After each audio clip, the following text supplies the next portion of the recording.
Yo esperaba verte de negro a mi izquierda y hasta por fuera de pantalla. Que no se note que hemos estado juntos, Esther. O que vamos a estar juntos, porque vamos de oscurito para salir a cenar. Muy buenas noches, bienvenido a tu casa. Tú tienes las llaves del reino, Esther Francia, y adelante. Muy buenas noches, Xavier. Muchísimas gracias. Un día más aquí. Bienvenidos a todos. Buenas tardes, buenos días, buenas noches. Yo siempre digo igual que tú, porque depende de quién nos esté escuchando y en el momento que nos esté escuchando, ¿no? Sobre todo, fíjate que este es un fin de semana largo, ¿no? Está donde ha habido la noche de San Juan, donde muchísimas personas aprovechan para hacer como una especie de liberación, ¿no? De cosas, de emociones. Yo siempre lo hago, de hecho, también, ¿no? Que me escribo todas las cosas que quiero quemar y eliminar, ¿no? De mi vida, ¿no? Es como un acto, una acción, un tomar conciencia, ¿no? Y la verdad es que es cierto que hay muchas personas que han aprovechado en este puente largo pues para descansar, para relajarse, pero también hay otras que no han podido hacerlo o no han sabido hacerlo. Hoy quería hablar de la culpa, porque el sentimiento de culpa es un sentimiento que en realidad no te permite, pues justamente eso, ¿no? Sentirte en paz. Y está claro que a nadie le gusta sentirse culpable de algo y mucho menos que alguien te haga culpable de algo que no has cometido, ¿no? Que eso también sucede y hay personas que además tienden, ¿no? Como digo yo, que cuando señalan a uno, ¿no? Y están culpando a uno, están diciendo que la culpa es tuya de algo, hay 3 dedos que te están señalando a ti. Por lo tanto, ya solamente eso tiene que hacer que uno haga una reflexión antes de acusar, de juzgar o de culpabilizar al otro, ¿no? Pero sí que es verdad que muchos autores, muchos profesionales definen la culpa como un afecto doloroso que surge de una creencia o de una sensación de haber traspasado las normas, dijéramos, que son éticas o sociales, ¿no? Y especialmente si has perjudicado a alguien, ¿no? Entonces, diríamos que la culpabilidad surge por una falta que hemos cometido o que creemos que hemos cometido, que esa es otra situación que es lo que quiero profundizar hoy, ¿no? De hecho, el sentimiento de culpa, su función, yo creo que es hacernos conscientes, ¿no? De que algo hemos hecho mal y nos facilita, de alguna manera, la posibilidad de reparar esa situación que hemos hecho mal, ¿no? Y desde luego, el origen de ese sentimiento de culpa tiene que ver pues con ese desarrollo, ¿no? De nuestra infancia, de las diferencias que hayamos podido vivir de manera individual o las pautas educativas que hayamos podido tener, ¿no? Porque no es lo mismo una persona que dice, oye, está acostumbrado a ver que se disparan, pues si él dispara no se va a sentir culpable, ¿no? Y hace daño a alguien, pero si una persona en su infancia pues no está acostumbrada a esas pautas, o sea, a esas situaciones, lógicamente ver o disparar probablemente le generará y le causará una culpa, ¿no? Entonces, ¿cuáles serían las causas de tener más sentimientos de culpa, ¿no? La mayoría de nosotros, yo estoy segurísima que en algún momento de nuestra vida hemos vivido ese sentimiento de culpa, ¿no? Ya sea pues con la familia, con amigos, con la sociedad o incluso yo he visto personas sintiéndose culpables pues por tener una religión o una manera, ¿no? de actuar determinada en la que tienden a autoculpabilizarse de forma muy frecuente. O sea, es como que se han acostumbrado a autoculparse, ¿no? Entonces, ¿qué ocurre cuando una persona se está autoculpando? Pues lógicamente hay un importante malestar emocional, un desprecio hacia la persona misma, una desvalorización En consecuencia, lo que está haciendo esa persona es limitarse la vida, ¿no? O sea, no se permite el vivir. Si además estos sentimientos los vamos asociando a lo que le puede generar, que es la autoexigencia, perfeccionismo, obsesividad, tristeza, pues nos encontramos ya con personas de un nivel muy bajo de autoestima. Y fíjate que, además, yo lo que me encuentro muchísimas veces cuando una persona se está autoculpando es que lo que está haciendo es como hacerse sentir que no ha sido capaz de resolver algo que creía controlar. Y entonces va generando frustración, va generando desasosiego y es muy peligrosa la autoculpa también, ¿eh? Porque por un lado estamos liberando a los demás de una culpabilidad suya y por otro lado estamos incapacitando a que otras personas puedan aprender de esos errores y no volverlos a cometer, por ejemplo. Y bueno, y luego te estás realmente provocando, te puedes provocar desequilibrios físicos. Mira, yo he visto realmente personas que se estaban destruyendo con el sentimiento de la culpa. Por eso le quiero dedicar un tiempo, ¿no? a este sentimiento, a esta emoción, ¿no? Recuerdo el caso de una mujer que además ella vino conscientemente con una depresión. O sea, ella no venía con un sentimiento de culpa, ella venía con una depresión profunda. Desde hacía 5 años estaba tratada, le estaban dando pastillas antidepresivos incluso. Y yo recuerdo cuando fuimos a buscar ese origen de esa depresión, ¿no? Bueno, fijaros que ella es lo que iba trabajándose, pero en realidad lo que tenía era un sentimiento de culpa tremendo porque su hijo había tenido un accidente, a mí esto me impactó mucho, con una moto que ella le había comprado con el cumpleaños de los 18 años y su hijo, bueno, estaba en una silla de ruedas a consecuencia de este accidente, ¿no? Imaginaros que esta mujer estaba siendo tratada con antidepresivos porque realmente tenía una tristeza muy fuerte de ver a un hijo así o de intentar darle a un hijo lo mejor y que de repente te encuentras que aquello que le has dado ha sido lo que le ha producido de alguna manera esa situación, pues la mujer lo estaba pasando muy bien, pero en realidad no era la depresión lo que teníamos que trabajar con ella. O sea, sí, muy bien, los antidepresivos, todo lo que tú quieras, pero no le estaba funcionando, ¿no? En realidad esta mujer lo que necesitaba era, pues, perdonarse, liberar esa culpa y entender que no era una responsabilidad suya, que es lo que hemos dicho, ¿no? Es como un sentimiento de culpa puede producirse pues de una falta que cometemos y que creemos en ocasiones que hemos sido nosotros los que hemos cometido pues esa falta, ¿no? Y fijaros, en este caso, bueno, fue muy bonito el proceso porque fue también una aceptación. Espera, que te estaba interfiriendo. ¿Crees realmente que tenía... No estoy acusando a la pobre mujer, que bastante desgracia tiene con el susto, ¿eh? Pero ¿crees realmente que no hay nexo causal? Bueno, Me explico, yo entiendo la terapia, ¿vale? Y entiendo el procedimiento, ¿vale? Pero seamos en valor absoluto. Ella le compró la moto. Ya sé que no le ha provocado el accidente. Lo que quiero decir que ella misma, naturalmente, por muy tal, ella sabe que le ha comprado la moto. exacto. O sea, hay que ser, dijéramos, asumir que le ha comprado la moto y ha habido el nexo causal del accidente y a partir de aquí trabajarlo. Exacto. ¿Vale? Pero esto es a lo que me refiero, que ella realmente es el pensamiento de cualquier persona normal. O sea, me ocurriría a mí y le ocurriría a todo el mundo, que es, si yo he sido la que le he comprado la moto, pues automáticamente me voy a sentir culpable, ¿no? Porque ojalá no se la hubiera comprado.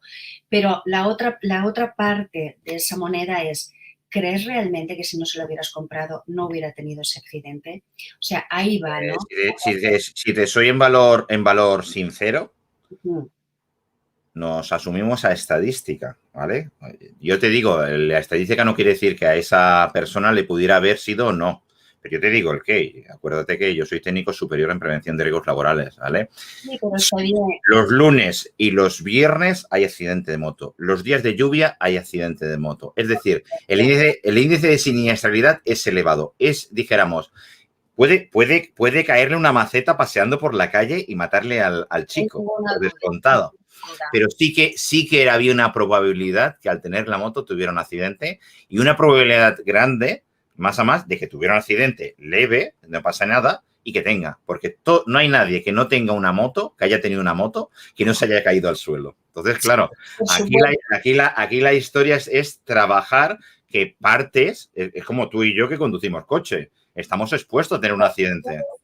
Tú puedes vivir, sí, por supuesto, pero fíjate que también puede haber la otra parte que diga, oye, pues este chico o igual hubiera ido de copiloto, o sea, hubiera ido no de copiloto, sino de paquete, que le llaman, ¿no?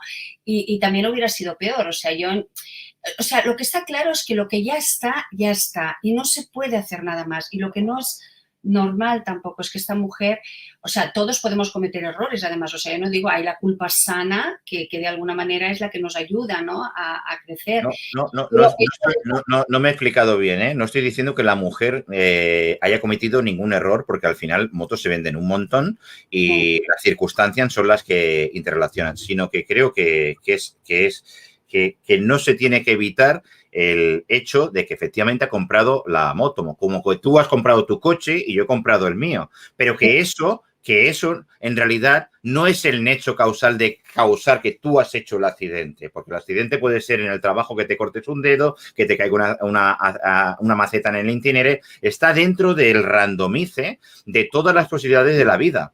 Entonces, ahí es donde tienes que quitarte la culpa, no el hecho de que le hayas comprado la moto. ¿No? Por eso digo, no me he explicado lo suficientemente bien, ¿vale? Claro, pero fíjate que en este caso, o sea, bueno, sí, quizás o no te he entendido yo, no hay el problema, ¿no? Pero que lo que me vengo a referir es que esta mujer se estaba como autoflagelando continuamente con este sentimiento de tristeza, ¿no?, y de culpa, pero no era consciente de la culpa ella. O sea, ella era solo la tristeza de ver, pues, a su hijo como lo veía, ¿no?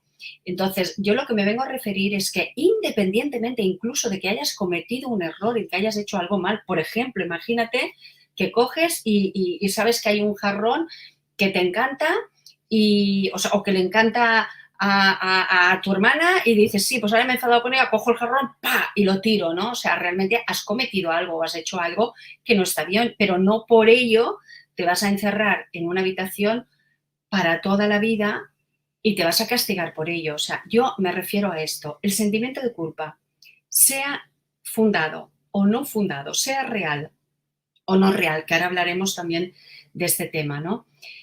Lo que es importante es trabajarlo, porque, claro, por supuesto que realmente cuando una persona además tiene un sentimiento de culpa significa que tiene emociones, que es humana, porque hay personas que hacen actos inhumanos y no tienen ningún sentimiento de culpa, ¿no? Entonces no estamos juzgando ni hablando de ello, estamos hablando del sentimiento realmente de culpa que puede provocar incluso enfermedades muy feas, porque yo lo he visto.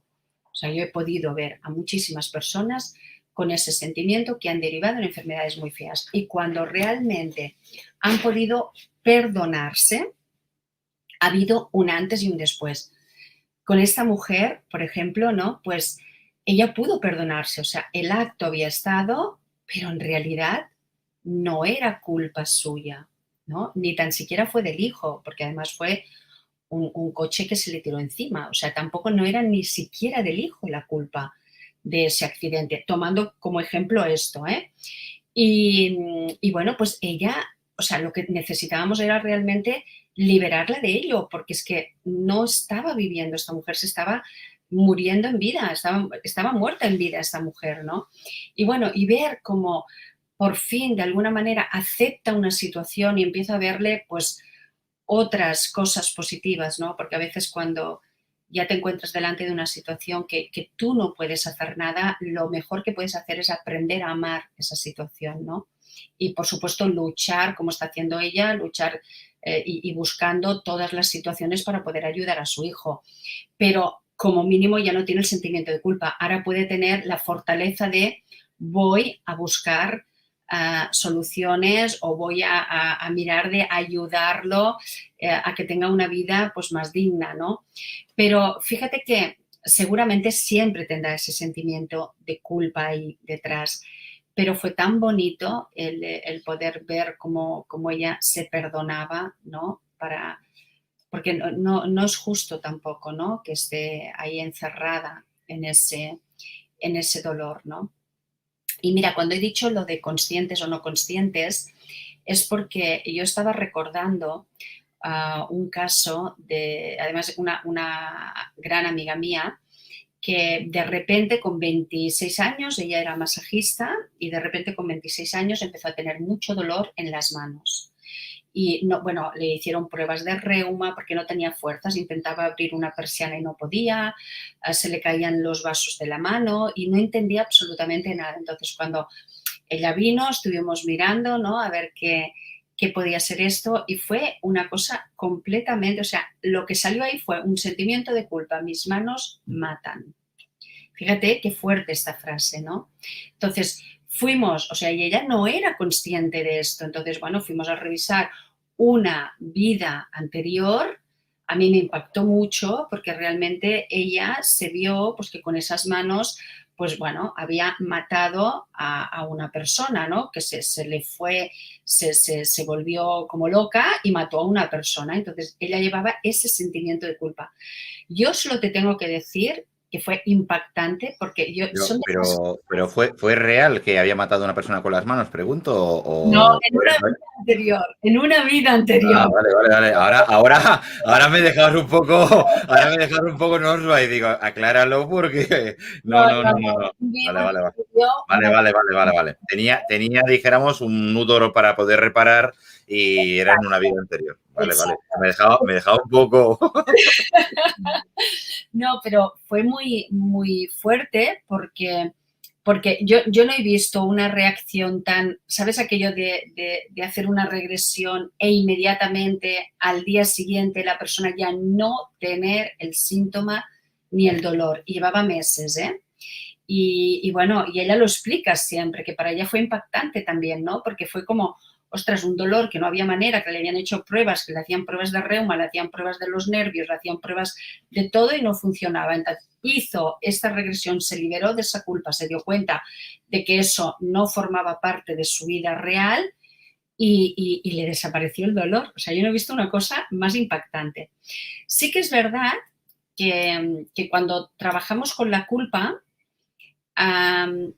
es lo último que vamos a trabajar, ¿sabes? O sea, normalmente yo siempre cuando viene una persona y hago un poco lo que es el escáner emocional, lo primero que miro es todas las emociones que le están afectando, miro el origen, miro un poco todo lo que es la parte de las creencias que tiene, las capacidades, las vivencias que ha tenido que le han podido marcar pues en su infancia o que le han podido marcar en su adolescencia, o sea, en lo que es la vida actual, miro las situaciones de la vida pasada y cuando yo veo culpa en vida pasada, nunca puedo hacer, dijéramos, ir a trabajar la culpa en ese momento, aunque sea el origen, nunca lo puedo hacer, ¿eh? Siempre necesito primero vaciar todas las emociones que haya podido tener la persona, tanto en la vida actual como en pasada, pero dijéramos de las que ya se ha culpado, las situaciones donde ha habido dolor, para luego poder ir a traspasar la culpa. Y lo digo por experiencia, porque lo he intentado. O sea, yo me acuerdo con una persona que me venía de fuera y me dijo, no, yo necesito ir rápido porque, bueno, venía de Miami y me decía, no tengo mucho tiempo, bueno, estaba aquí una semanita, entonces, claro, yo no tenía prácticamente horas, solo tenía 2 visitas para hacerle. Y dije, bueno, pues le hago lo que es el escáner emocional y después le haré pues la regresión más importante. Bueno, pues la experiencia lo dice, no puedes correr cuando son cosas de emociones porque o sea, lo quise hacer con toda mi buena fe y no pudimos liberar esa culpa. ¿Por qué? Porque no habíamos trabajado todo lo que, para que ella ya se diera cuenta de que ya está, ¿sabes? Que ya se ha machacado bastante, que ya se ha castigado bastante, que realmente no merece la pena. O sea, yo creo que ella era hasta inconsciente ese sentimiento, se negaba esa culpa, ¿no?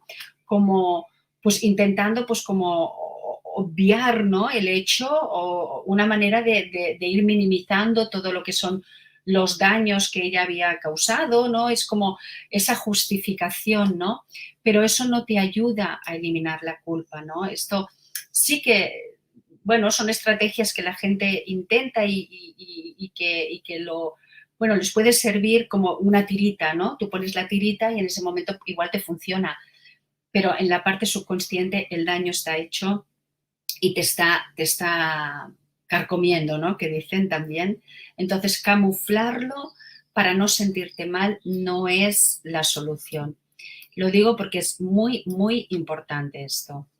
Y bueno, como te he dicho, luego esta señora tuvo que venir, tuvimos que hacer un proceso y por eso ahora ya como aprendizaje mío dije, nunca más voy a hacer lo que es el sentimiento de culpa, aunque sea el origen, antes de haber liberado lo demás. Sí que es verdad que cuando hay personas que ya han hecho un trabajo, se puede. Yo tengo personas que han venido aquí y ya venían con un trabajo hecho y hemos podido hacer liberar la culpa y ha sido maravilloso, ¿no?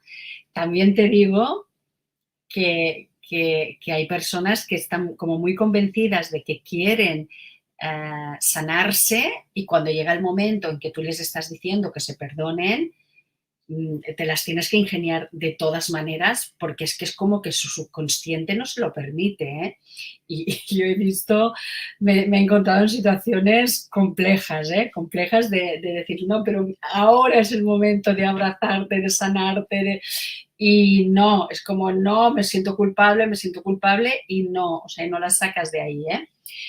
Pero bueno, lo que sí que está claro es que, y yo creo que eso es una gran ventaja, es que cada uno elige cómo quiere sentirse.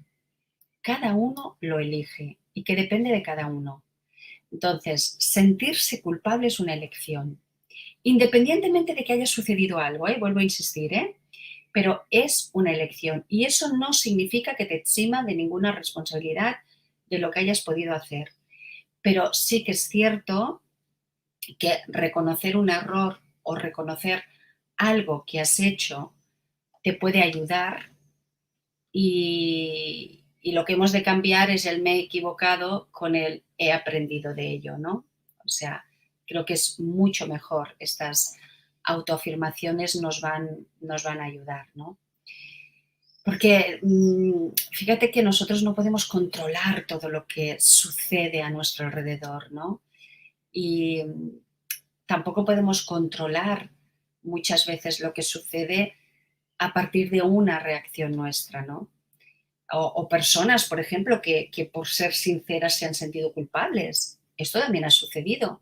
Claro, un sentimiento, porque cada uno, es lo que decíamos, lo vive en función de lo que... Sé sincero, sé sincero, sé sincero. Y a la primera que dices la sinceridad, Ya está. pierdes hasta la amistad. Por ejemplo. Y hay personas, en cambio, que les han enseñado a no mentir, entonces, si mienten, se sienten culpables. O sea, claro, todo depende de cada persona y todo depende de cómo tú vivas o percibas esa situación, porque a veces, te digo, que a veces no es culpa de la propia persona y lo está viviendo. Mira, ahora me está viniendo el recuerdo de una mujer, ¿no? También que vivía con un sentimiento de culpa y era como que no se merecía tener niños, no se merecía tener hijos. Y fíjate, esta mujer no tenía hijos, ¿no? Y estaba intentando ser mamá. Y bueno, apareció en otra vida, lo digo bien claro porque que no era en esta, apareció en otra vida que ella estaba al cuidado, porque ella adoraba a los niños, era una mujer, ¿sabes? De estas tan maternales, que las ves tan, que dices, ¿cómo puede ser que no tenga hijos si es de estas mujeres tan mamás, ¿no? Y ella, de hecho, se veía como en un orfanato y estaba al cuidado de muchísimos niños. Había, al parecer, alguna guerra o algo y ella cogía a todos los niños y se los llevaba para sacarlos de allí y los tenía que llevar por una balsa. Entonces cogió una balsa que no era lo suficientemente grande y algunos de los niños se ahogaron. Entonces ella se sentía culpable de esta situación. O sea, ella en ese momento no podía ver que los estaba salvando y que salvó a varios, sino que solo se quedó con los que no salvó, ¿no? Y ahí tenía un sentimiento de culpa de no merezco tener un hijo porque no sé cuidarlo. Fíjate tú la mente como a veces llega a ser tan retorcida, porque no tiene otra palabra, ¿no? O llega a ser tan complicada que se estaba negando la posibilidad de ser madre. Esa mujer ahora tiene 3 hijas, 3. Pero yo te digo, cuando llegó aquí era completamente... Y ella también venía con tristeza. No venía con un sentimiento de culpa, ¿eh? Al contrario, ella venía diciendo, pero ¿cómo puede ser que yo, con lo que me gustan los niños, yo no sea madre, ¿no? Y venía con muchísima tristeza. Y bueno, ¿por qué? Pues porque había un sentimiento de culpa subconsciente que no le permitía abrazar esa vida, ¿no? O sea, el decir, pues sí, venga, me merezco ser madre y quiero tenerlos. Conscientemente ella lo decía, ¿eh? Que esto es lo más fuerte, que a mí son estas cosas que te sorprenden, ¿no? Porque ella conscientemente vino diciendo, yo quiero ser mamá, no hay manera, lo estoy intentando y no soy mamá. Y como esto podría seguirte hablando de muchísimos casos no de culpa, sino incluso de otros sentimientos que han impedido pues, que una persona llegue a cumplir sus logros justo por este sentimiento de culpa. Igual no en el tema de la maternidad, pero sí en el tema del trabajo o en el tema del ser feliz, en el tema de permitirse la felicidad, ¿no? También. Y no digo con ello que todo el mundo, a ver, ¿cómo te diría? No digo que todo el mundo sea perfecto, porque hay personas que han cometido errores de los que otros podrían juzgar que está mal. Pero fíjate, a mí me han enseñado que no se tiene que juzgar, Xavier. No se tiene que juzgar a la gente, porque además cada uno nunca sabemos en qué y cómo nos vamos a comportar. Pero es muy complicado porque el manual que tú indicas, estamos interaccionando con diferentes personas, no es un manual fijo. Me explico, tu forma de hacer tiene que modular y conociendo la persona que tienes delante y la que trates y más a más el ámbito, porque a lo mejor es un generalizado o a lo mejor es una persona más cercana, ¿no? Entonces vas con mucho más cuidado de ofenderla o de hacerla. O a lo mejor es una persona cercana que desconoces, la encasillas en una en una actividad normal cerebral, por decirlo de una manera, y luego tiene una reacción estrambótica que ni te lo esperas de alguna cosa que tú no le das el mínimo de importancia. O sea, la escala de valores es muy complicado, muy complicado. Bueno, porque todo depende también de lo que haya vivido, ¿no? De lo que hayan vivido esas personas. A veces es como que hay como una alerta, ¿no? En alguna cosa y una cosa que para ti no es importante, igual para aquella persona sí, y le puede doler, ¿no? Lo que está claro es que cuando yo siempre animo que una persona cuando es consciente de la culpa, ¿eh? Porque hemos dicho que hay veces que una persona no es consciente y esa es la peor, porque es la que cuesta, porque es la que tienes que primero hacer resurgir ese sentimiento de culpa, ¿no? Pero cuando una persona sí que es consciente y siente culpa, yo siempre les animo a que lo expresen verbalmente o aunque sea escribiendo una carta o pidiendo perdón, ¿no? Y que se desahogue. Exacto. Que se desahogue. Si es alguien a quien tú tienes la oportunidad de poder ver, ostras, es una maravilla el poder pedir perdón, ¿no? Y el decir lo siento y hacerles sentir, o sea, hacerles saber a esa persona, ¿no? Que de alguna manera tú tienes un malestar por lo que le hayas podido. Ahora imagínate que más a más esa persona es contraproducente, no le gusta que le digan lo siento. todavía más carbón al fuego, o sea, le enciende que se le disculpen. Bueno, porque hay una frase, ¿no? que dice que el amor es no tener que decir nunca lo siento, que es una manera de decir que tú siempre vas a estar pendiente de esa persona, que no le vas a hacer daño y por lo tanto no vas a tener que decir lo siento. Pero yo creo que esto forma parte un poco de los tópicos, ¿no? Antiguos de lo que nos han enseñado. Pero en realidad, si esa persona no le gusta que le digan lo siento, es porque has sufrido mucho, eso sin ninguna duda, ¿eh? Has sufrido mucho.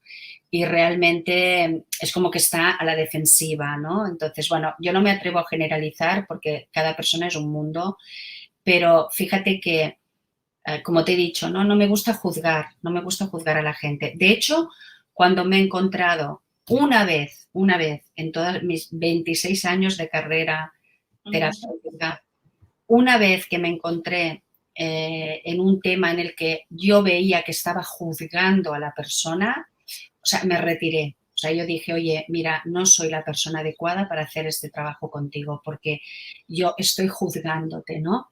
Entonces, bueno, pues porque era un tema que yo soy muy sensible, que es el tema del maltrato. Entonces, este hombre pues me explicó que había maltratado, él lo reconocía y quería liberarse y yo, sinceramente, no pude. Tú no eres abogado, eres persona y ya no, ya no iba contigo y ya está. ¿Esto qué quiero decir? Que bueno, pues que todos podemos cometer errores y que está muy bien que uno... O sea, yo creo que lo que tendría que hacer es expresárselo a la mujer, ¿no? Pero bueno, yo creo, él lo expresó, porque es una de las cosas que tiene, ¿no? Que decía, yo siempre le pido perdón, pero luego reincido. Entonces, yo no puedo ayudar a una persona a la que estoy juzgando. Solo eso, ¿sabes? Porque... pero a todo lo demás siempre puedo encontrar ¿cómo te diría? Un porqué. Siempre se encuentra un porqué. Sucede eso, ¿no? Incluso esas personas que dicen, no quiero que me digas lo siento, y que se enfaden y que se reboten. Probablemente ahí detrás hay una reacción que hay que valorarla, y lo más bonito de todo es que realmente la persona se preste, porque esta es otra, ¿no? Que cuando ya se pone, no, pues yo soy así y así me quedaré, ahí ya no, ¿sabes? Porque realmente cuando hay cosas hay que mirarlas. Mira, había Thomas Harris, decía, echarle la culpa de tus errores a tu naturaleza no te cambia la naturaleza de tus errores, ¿no? Entonces, bueno, pues si tú estás haciendo algo, pues chico, hay que ponerse las pilas. Hay que hacer y más ahora que estamos afortunadamente en una época pues que es muy abierto todo esto de poder trabajar el crecimiento personal, la parte espiritual, de preguntarte más. O sea, es como que ahora hay mucha posibilidad, ¿no? Antes no había tanta. O sea, antes ibas pellizcando un poquito, ¿no? A qué personas te podían trabajar, no solo a la parte psicológica, estoy hablando, porque, bueno, era el buscar a alguien que te pudiera trabajar un poco toda la parte, ¿no? Tanto la psicológica como la espiritual y la, yo qué sé, la cognitiva también, ¿no? Y el físico, ¿no? Que va todo unido, ¿no? Bueno, yo saludo a Amelia, que ya la veo por aquí, Amelia. Hola, buenas. Voy a sacarme el carnet el pasaporte árabe, voy a hacer un califato y voy a secuestrar a las dos guapas que tengo aquí arriba. No sé cuántos camellos me va a costar, pero bueno, haremos la inversión. Te dejamos, Xavier, eso. Bueno. Os encerraré en un calabozo de un palacio de cristal en el cual todo el día música. Hombre, a ti que te gustan las piscinas, tendrás diferentes piscinas solamente, que lo sé, con agua de mar de los diferentes mares del mundo. Ah, bueno, entonces no es un secuestro, entonces ya son unas vacaciones. Me uno a las piscinas, yo también. Claro. No. Nada, yo me uno cuando quieras. Bueno, un besito muy grande, feliz noche y nos vamos viendo por aquí. Gracias, Esther, y nada, hasta el próximo domingo y muchísimas gracias. Y bueno, ya me dirás cuándo ya empiezas las vacaciones, sí, y ya lo acabaremos de... Tengo vacaciones y me voy a las playas estas de agua salada, que para mí son importantes, para descargar y para sacar... Tú estás atenta allí en la zona de la ciudad y cuando escuches los tambores, asomas la cabecita y verás que van tirando los pétalos de rosa y llamará por ti. Me dejo secuestrar si es así, es como así. Claro. Hombre, ya que se secuestra, que saca un estilo, si no. que no, pero yo me dejo No, hombre, si son piscinas saladas. Venga, un besito, que vaya muy bien y nos seguimos viendo hasta el domingo que viene. Besito. Venga, chao, chao, Esther. Chao, Esther. Chao, chao. Chao, que vaya bien. ¿Eso te ha gustado, Amelia? Eso de un secuestro y tener tantas piscinas como agua de mar existen los océanos y mares. Sí. Hay que ver. Me gusta. Voy a enseñar mi palacio, que aquí estoy haciendo el chorra. En realidad soy Boabdil. Voy a hacer de príncipe de Zamunda aquí en Barcelona, que mira, nos lo pasaremos bien. Ya está. Bien. Estás camuflado. ¿Cómo lo llevamos? Pues bien, muy bien. Aquí esperando a volver otra vez a exponer mis ideas. ¿Puedes bajarte la cámara un poquito? Un poquito más. A ver, ahí, ahora. ¿Así? Ahí. Sí, porque te sangra la cabecita y te coge más, dijéramos, del cuerpo. Si no parece que salieras. Por aquí, ¿no? Ahora. Hombre, más. Te decía ya en el privado, dice, hoy tienes el guapo subido. Bueno, lo tienes siempre en realidad, pero bueno. Gracias. No, te sientas precioso. El vestido rosa, precioso. Viene de familia. Claro. La mamá que hizo buena faena. Con las tres hijas. Con María José, con Raquel y contigo. Sí. Pues bueno, voy a poner el cartelito, que ya sabemos que luego cambiamos de tema y damos la entrada. Bienvenidos a todos los radioyentes de iVox y todas las zonas digitales que estamos transmitiendo en este momento en 16 canales en directo. Y ahora tiene paso Amelia Nieto.